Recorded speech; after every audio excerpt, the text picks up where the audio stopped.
holiday time with the Shakespeares. Winnie and Wilbur Under the Sea, written by Valerie Thomas and illustrated by Porky Paul, published by Oxford University Press.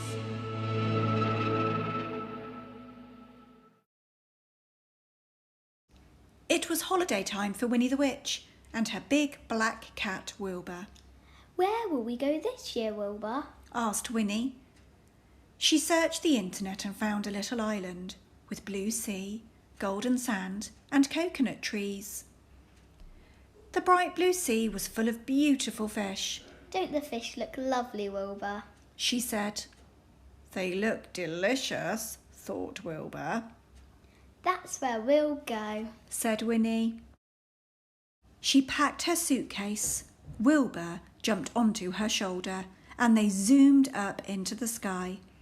At last, there was the island. It did look lovely.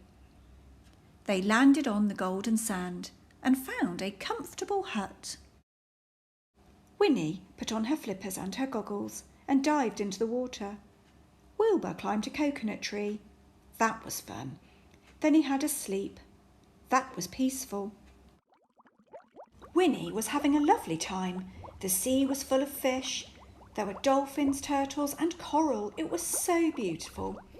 Winnie wanted Wilbur to see it too. "Wilbur," called Winnie. "come and see the fish. You'll love them." Wilbur wanted to see the fish. He put one paw in the water. Ugh! Nasty! It was wet. "Meow!" cried Wilbur. He hated getting wet. Then Winnie had a wonderful idea. She waved her magic wand, shouted, "Abracadabra!" and Wilbur was no longer a cat. He was a catfish. Wilbur the catfish dived into the waves and swam away. Winnie watched him through her goggles. He chased some tiny fish, then he dived under a dogfish and played catch with a crayfish. Wilbur the catfish was having so much fun. Winnie wanted to be a fish as well. But she couldn't be a fish. She had to hold her magic wand. What could she be? Of course. Winnie waved her wand, shouted, "Abracadabra!" and she was an octopus with orange and yellow legs, holding a magic wand. It was fun being an octopus. Winnie the octopus waved her 8 legs and floated through the seaweed, around the coral, over the rocks. Wilbur the catfish darted around her. Thousands of fish swam with them. Tiny fish, big fish, and suddenly a sea lion. The sea lion flipped its tail and Winnie lost her wand. She grabbed at it but missed. A swordfish tried to spear it for her but missed. A jellyfish nearly caught it but missed. Down, down it sank into the wreck of an old sailing ship and disappeared.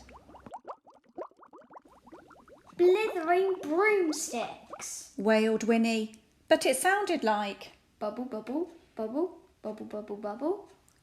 "Bubble, bubble, bubble," cried Wilbur. They didn't want to stay under the sea forever. Where was the magic wand? Stuck in the anchor? "No, Under the ropes? no, Behind the big crab? no." In the treasure chest? "Yes!" Wilbur flipped it out. Winnie grabbed it, waved it 5 times, shouted, "Abracadabra!" and a witch and a cat floated back to the shore. "That was exciting, Wilbur." Winnie said. "Too exciting. We won't do that again. But it is beautiful under the sea." Then Winnie had another wonderful idea. A little yellow boat was bobbing on the waves. Winnie waved her magic wand, shouted, "Abracadabra!" and there, bobbing on the waves, was a yellow submarine. Winnie and Wilbur went on board. The fish swam up to the windows and looked in.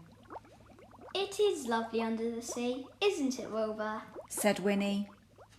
It's lovely and dry in here, Wilbur thought. Prr, prr, Prrr, he said.